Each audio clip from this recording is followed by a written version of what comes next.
আমি তো ভালোবাসি তোকে। পর্ব সংখ্যা ৩। লেখনীতে সালমা চৌধুরী। গল্প পাঠে আমি আফসানা পারভীন। আবির ঘুম থেকে উঠে চোখে মুখে পানি দিয়ে টাওয়াল দিয়ে কোনো রকমে মুখটা মোছে তৎক্ষণাৎ রুম থেকে বের হয়। সে তার বাবাকে খুব ভালো করে চেনে। ডাকার সঙ্গে সঙ্গে উপস্থিত না হলে বাড়িতে তাণ্ডব শুরু করে দিবেন। আবিরের চোখে মুখে ঘুমের প্রভাব স্পষ্ট। ব্যস্ত পায়ে হাঁটছে সে। আচমকা এলোমেলো পায়ে ছুটে রুম থেকে বের হয় মেঘ। চুলগুলো অগোছালো। আকস্মিক ধাক্কায় এড়াতে চটজলদি নিজেকে নিয়ন্ত্রিত করে অগ্নি দৃষ্টিতে তাকায় আবির। তৎক্ষণাৎ মোটা ভ্রুযুগল শীতল হয়ে যায়। অমর্ত্য চেয়ে রইল সে। এক মুহূর্তের জন্য মস্তিষ্ক থমকে গেছে আবিরের। দৃষ্টি তার প্রখর। আচমকা হাঁটা থামাতে শ্বাস ভারী হয় আবিরের। কালো জামা পরিহিতা এক ললনার দিকে দৃষ্টি পড়ে। আপাদমস্তক দেখল একবার। কালো জামাতে যাকে অপ্সরার ন্যায় লাগছে। এলোমেলো চুলগুলো তার কোমর ছাড়িয়েছে। চুল দেখে মনে হয় জীবনানন্দ দাশের বনলতাকে উদ্দেশ্য করে লেখা। চুল তার কবেকার অন্ধকার বিদিশার নিশা। দ্রুত গতি থামাতে গিয়ে মেঘের ছোট দেহ কম্পিত হয়। দৃষ্টি পড়ে ৬ ফুট লম্বা মানুষটার বুকে। মেঘ মুখ তুলে তাকায় সেই মানুষটার চেহারার পানে। আবিরের চোখের দিকে বিস্ময়ভীত নয়নে তাকিয়ে আছে মেঘ। পলকও পড়ছে না একটিবার। আবিরের চোখে মুখে ছিটানো পানির ঝাপটায় এলোমেলো চুলগুলো থেকে চুঁয়ে চুঁয়ে পানি পড়ছে, যা তার পরনের সাদা টি শার্ট অল্প স্বল্প ভিজিয়ে দিচ্ছে। সেদিকে খেয়াল নেই আবিরের। আবির কয়েক সেকেন্ড স্তব্ধ থেকে হঠাৎ চোখ সরিয়ে পুনরায় রুদ্ধমূর্তি ধারণ করে।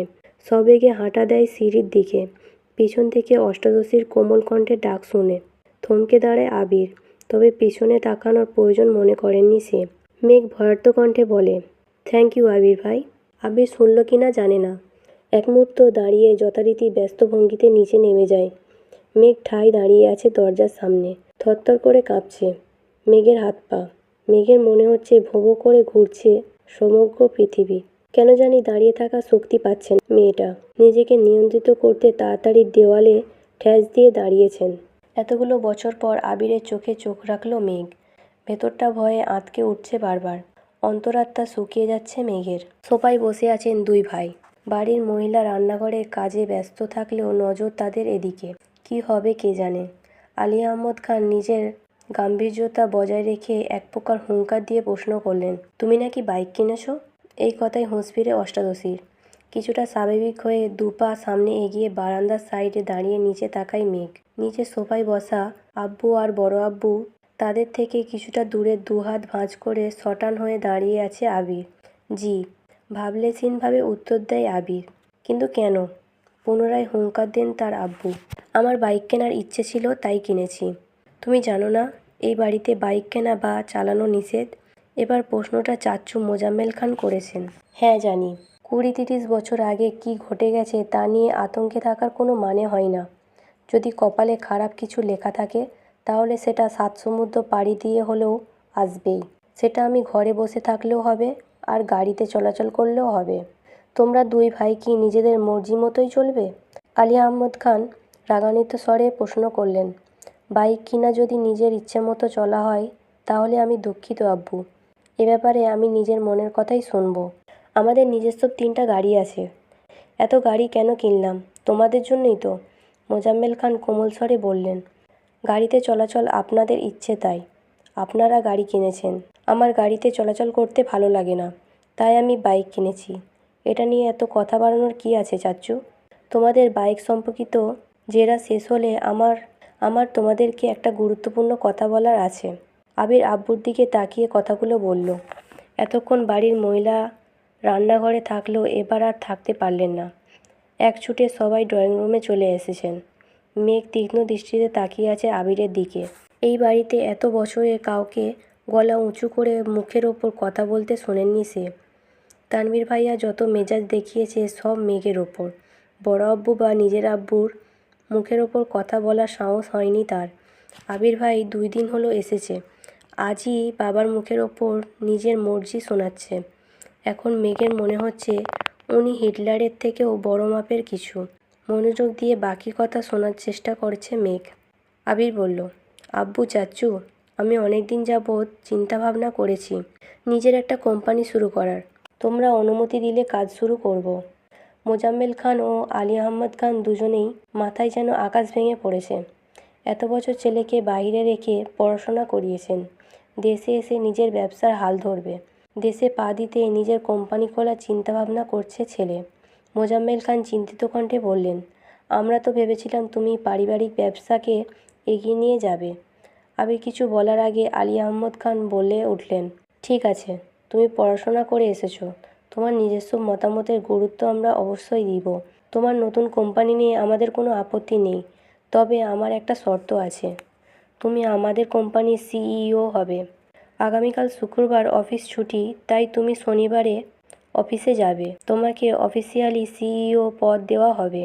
তারপর তুমি আমাদের অফিস সামলে যদি নতুন কোম্পানি শুরু করে প্রতিষ্ঠিত হতে পারো, তাতে আমাদের কোনো আপত্তি নেই।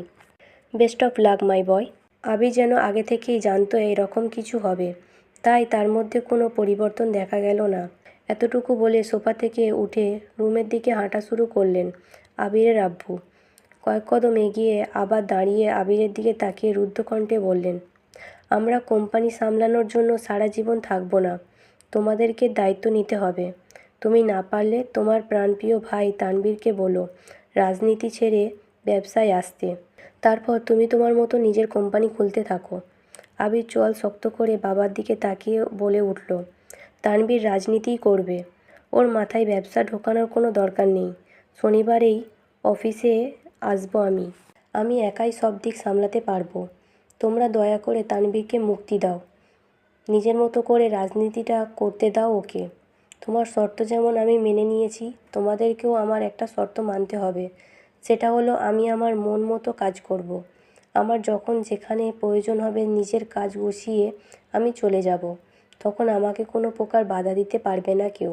দরকার হলে 2 অফিসের কাজ শেষ করে আমি রাত 12টায় বা 2টায় বাসায় ফিরব, এমনকি নাও ফিরতে পারি।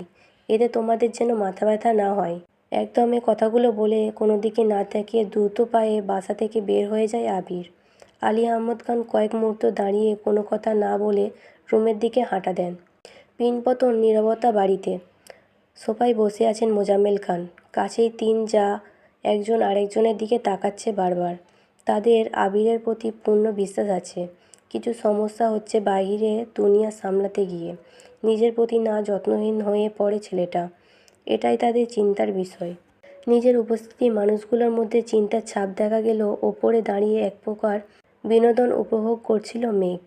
যে বড় আব্বুর কথার ওপর কারোর কথা চলে না, আজ ওনার সাথে টক্কর দেওয়ার মানুষ এসেছে। বাবা ছেলের কি শর্তটাই না দিচ্ছে, যেমন বাবা তেমন ছেলে, এসব ভেবে হাসি পাচ্ছে মেঘের। হঠাৎ করে হাসিটা গায়েব হয়ে মুখটা ভারী হয়ে গেল মেয়েটার, আর ফিসফিসিয়ে বলতে শুরু করলো, নিজে তো হিটলার, সাথে আমার ভাইটাকেও বড় গুন্ডা বানাতে কি সুন্দর উৎসাহ দিচ্ছে। এত বছর ভাইয়ের জ্বালায় জীবন তেজপাতা, এখন আবার আরেকজনের আবির্ভাব হলো। কপালটাই খারাপ আমার, এখন নিচে যাওয়ার পরিস্থিতি নেই। তাই বিড়বিড় করতে করতে রুমে ঢুকতে যাবে, হঠাৎ চোখে পড়ে আবির ভাইয়ার রুমের দিকে। এক রাশ হতাশা নিয়ে রুমে ঢুকে যায় মেঘ। বাবা মাকে ছেড়ে আলাদা রুমে থাকলে খুব স্বাধীনতা পাবে ভেবে নিচতলা থেকে ওপরতলায় চলে এসেছিল মেঘ। আবির ভাই বিদেশে যাওয়াতে কোনো চিন্তাই ছিল না, কিন্তু মেঘ আসার 15 দিনের মাথায় তানভীরও মেঘের পাশের রুমে চলে আসে জিনিসপত্র নিয়ে। সিঁড়ি দিয়ে সোজা উঠতেই তানভীরের রুম। বোনকে পাহারা দিতেই মূলত এই রুমে আসা। তানভীর যতক্ষণ রুমে থাকে ততক্ষণ নিজের রুমের দরজাটা খুলে রাখে। মেঘ সিঁড়ি দিয়ে দৌড়ে উঠতে গেলেও ভাইয়ের কথা ভেবে আস্তে ধীরে ওঠানামা করে। বর্তমানে মেঘের অবস্থা নাজেহাল, কারণ তার এক পাশে আবির ভাইয়ের রুম, আর এক পাশে তানভীর ভাইয়ের। তানভীর ভাইয়ের পরের রুমটা মিমের জন্য ঠিকঠাক করা হচ্ছে। কিছুদিন পর থেকে মিমও ওপরে থাকবে, কিন্তু তাতে কি, ভাইয়ের ঘর ডিঙিয়ে মিমের রুম পর্যন্ত যেতে পারবে কি না সন্দেহ আছে। রাত 10টার উপরে বাজে। সবাই খাওয়া দাওয়া শেষ করে যার যার রুমে চলে গেছে। আবির এখনও বাড়ি ফেরেনি। মালিয়া খান সোফায় বসে অপেক্ষা করছেন ছেলের জন্য। 10-15 মিনিট পর আবির বাড়িতে ঢুকলেন। আবির আর তানভীর। মাকে বসে থাকতে দেখে কিছুটা রাগান্বিত হলো ছেলে। আম্মু, তুমি আমার জন্য এভাবে রাত জেগে বসে থেকো না প্লিজ, আমি নিজের মতো করে খেয়ে নিব। তোর বউ আসলে আমি আর অপেক্ষা করব না তোর জন্য, সহসা উত্তর দিলেন মালিয়া খান। বড় আম্মুর কথা শুনে সশব্দে হেসে ওঠে তানভীর। আবির ঘাড় ঘুরিয়ে তাকায় তানভীরের দিকে। সঙ্গে সঙ্গে তানভীর হাসি থামিয়ে ফেলল। নিঃশব্দে হাসছে সে। তানভীর বরাবরই ভীত প্রকৃতির। বাইরে যতই শক্তপোক্ত থাকুক না কেন, বাবা চাচা আর ভাইয়ের সামনে সে যেন ভেজা বিড়াল। এতদিন যত কাজই থাকতো ছেলেটা 8টা-9টার মধ্যে বাড়ি এসে সবার সাথে খেতে বসতো।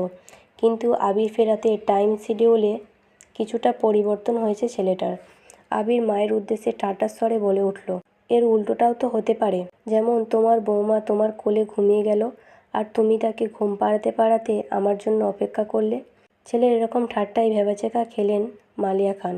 আবির পুনরায় শান্ত অথচ কড়া বলে উঠল, কাল থেকে তোমায় যেন বসে থাকতে না দেখি। আমার কিছু লাগলে চেয়ে নেব, আর খাবার টেবিলে রেখে দিও, আমি খেয়ে নিব। এই কথা কোনো উত্তর বা দিয়ে মালিয়া খান স্বাভাবিক কণ্ঠে বললেন, তানভীর, মেঘ এখনও খায়নি, একটু ডেকে আসবি? এখন খাবে কি না? তানভীর ঠিক আছে বলে উপরে গেল। আবিরও নিজের রুমে গেল। 5 মিনিটে ড্রেস পাল্টে ফ্রেশ হয়ে নিচে নামছে। এতক্ষণে মেঘ খাবার টেবিলে চলে এসেছে। ভেবেছিল ভাই ফ্রেশ হয়ে নামার আগে তাড়াতাড়ি খেয়ে পালাবে। খাওয়া অর্ধেক হতেই তার দৃষ্টি নিবদ্ধ হয়ে সিঁড়ির পানে। কালো টি-শার্ট আর ট্রাউজার পরে হাতে মোবাইল নিয়ে আপন মনে নামছে আবির। মেঘ সরু চোখে নিরীক্ষণ করছে আবিরকে। মানুষটাকে দেখে স্পন্দন বাড়তে লাগলো মেঘের। এখন যে স্পষ্ট অনুভব করছে তার বুকের ভেতরে কিছু একটা হচ্ছে, কিন্তু বোধগম্য হলো না কি হচ্ছে। নিজের অজান্তেই বুকে বাঁ পাশে হাত রাখলো মেঘ। অনুভব করলো কিছু একটা অনবরত নৃত্য করছে বুকের ভেতর। আবিরের চেয়ার টেনে বসার শব্দে ঘোর কাটল মেঘের। সবেগে হাত নামিয়ে আনলো বুক থেকে। আবির মেঘের ঠিক বিপরীত চেয়ারটায় বসেছে। মেঘের ছোট বুকটা অনবরত কেঁপেই যাচ্ছে। চোখ তুলে তাকাতে পারছে না মেয়েটা। শরীর কাঁপাকাঁপি আর হৃৎপিণ্ডের লাফালাফিতে সে বিদিষ্ট। দিশেহারা অবস্থা অষ্টাদশীর। ইচ্ছে করছে ছুটে পালিয়ে যেতে আবিরের সামনে থেকে, কিন্তু পারছে না। মনে হচ্ছে পায়ে শিকল দিয়ে বাঁধা। মালিয়া খান হঠাৎ মেঘের হাতে হালকা ধাক্কা দিলেন। কী রে, কী হলো তোর? দ্বিতীয়বার ঘোর কাটল মেঘের। তৎক্ষণাৎ স্বাভাবিক হওয়ার চেষ্টা করল। কাঁপা কাঁপা গলায় বলল, কিছু না। এই বলে পুনরায় খাওয়ার চেষ্টা করল, কিন্তু এবার আর গলার দিয়ে খাবার নামছে না মেঘের। গলা শুকিয়ে কাঠ হয়ে গেছে। কাঁপা কাঁপা হাতে গ্লাস নিয়ে ঢকঢক করে অর্ধেক গ্লাস পানি নিমেষেই শেষ করে ফেলল মেঘ। আবির আপন মনে খাচ্ছে। সামনে বা আশেপাশে কি হচ্ছে এসব দেখার প্রয়োজন মনে করল না সে। এই জগতে সব কিছু তার আগ্রহ সৃষ্টি করতে অক্ষম। আবিরের গাছাড়া ভাব দেখে কিছুটা স্বাভাবিক হয়ে খাওয়া শুরু করে মেঘ। মাঝখানে এক পলকের জন্য তাকিয়েছিল আবিরের দিকে। কালো টি-শার্টে মুখটা কত মায়াবী লাগছিল। এলোমেলো চুল। খাওয়ার স্টাইল দেখে দ্বিতীয়বারের মতো ক্রাশ খেল অষ্টাদশী। কে বলতে পারে 2 দিন আগে পর্যন্ত আবিরের কোনো স্মৃতি ছিল না মেঘের মস্তিষ্কে জোরে। হঠাৎ মনে পড়ল শুধু ওকে মেরেছিল, এই স্মৃতিটাই মনে হতো। আর রাগে কটমট করত মেঘ। আর আজ বিকাল থেকে যতবার আবিরকে দেখছে ততবার মেঘের শীর্ণ বক্ষ ধরফরিয়ে উঠছে। ছোটবেলা যে ভয়টা ভাইয়ের প্রতি মনে ছিল সেটা আজ বদলে গেছে। আবিরের দৃষ্টি তাকে বরফের ন্যায় জমিয়ে দিচ্ছে প্রতিনিয়ত। এই দৃষ্টিতে সূচালো কিংবা ধারালো অস্ত্র আছে যা এক কিশোরীর বক্ষপিঞ্জর এফোড় ওফোড় করে দেওয়ার ক্ষমতা রাখে। আবিরের দিকে এক দৃষ্টিতে তাকিয়ে হাবিজিবি চিন্তা করছিল মেঘ। আবির চোখ তুলে তাকাতেই মেঘ মনোযোগ ঘুরে গেল। আবিরের তপ্ত দৃষ্টি মনে হচ্ছে ফালাফালা করে দিচ্ছে হৃৎপিণ্ডটা। দৃষ্টি সংযত করে চিবুক নামিয়ে নিল গলায়। সহসা মুখভীর চুপসে গেছে আমসত্ত্বের ন্যায়। দ্বিতীয়বার আবিরের দিকে তাকানোর স্পর্ধাটুকু হয়নি অষ্টাদশীর। এর মধ্যে মালিয়া খান ছেলে আবিরের উদ্দেশ্যে বলে উঠলেন, তোর নতুন কোম্পানিটা কি না খুললে হয় না? তোর বাবা বিষয়টা ভালোভাবে নিচ্ছেন না কেন? বাবাকে রাগিয়ে দিচ্ছিস? তোর বাবা তোকে অনেক ভালোবাসে। শানিত স্বরে মায়ের দিকে তাকিয়ে আবির বলা শুরু করলো, ছেলেরা সারা জীবন বাবাদের প্রিয় থাকতে পারে না। নিজের স্বপ্ন ইচ্ছেকে প্রাধান্য দিতে গিয়ে দূরত্ব বেড়ে যায় বাবা ছেলের। এটা অস্বাভাবিক কিছু না। যদি বাবার স্বপ্ন বা ইচ্ছের হাল প্রতিটা ছেলে ধরতো তাহলে পৃথিবী এতটা এগিয়ে যেত না। আমাকেও দেশ ছেড়ে এত বছর বাইরে পড়ে থাকতে হতো না। আব্বু নিজে এই কোম্পানি শুরু করেছিল। উনি যদি ওনার বাবার ইচ্ছেকে প্রাধান্য দিতেন আজ এতদূর পৌঁছাতেন না। তাছাড়া আমি তো বলিনি বাবার স্বপ্ন বাদ দিয়ে আমি আমার স্বপ্নকে প্রাধান্য দিব। আমার স্বপ্ন একান্তই আমার, আমি দুদিকেই সামলাবো। তুমি এসব নিয়ে অযথা চিন্তা করে নিজের শরীর খারাপ করো না। মালিয়া খান চিন্তিত স্বরে বলে উঠলেন, এত চাপ আর দৌড়াদৌড়ি করে তো নিজে অসুস্থ হয়ে পড়বি বাবা। আবির গভীর কণ্ঠে বলে উঠল, তোমাকে তো বললাম আমার জন্য দুশ্চিন্তা করতে হবে না। তানভীর মাঝখান থেকে বলে উঠল, ভাইয়ার জন্য চিন্তা করার মানুষ আছে বড় আম্মু, তুমি রিল্যাক্সে থাকতে পারো। মেঘ এতক্ষণ নীরবে খেলেও এই কথা শুধুমাত্রই ছোট দেহ কম্পিত হয় তার। আতঙ্কিত হয়ে তাকালো আবিরের দিকে। আবির তৎক্ষণাৎ ঘাড় ঘুরিয়ে তাকালো তানভীরের দিকে। অমনি মুখটা চুপসে গেল তানভীরের। করুণ স্বরে বলল, সরি ভাই। পিনপতন নীরবতা খাবার টেবিলে। কেউ কোনো কথা বলছে না। মেঘের মনটা সহসা খারাপ হয়ে গেল।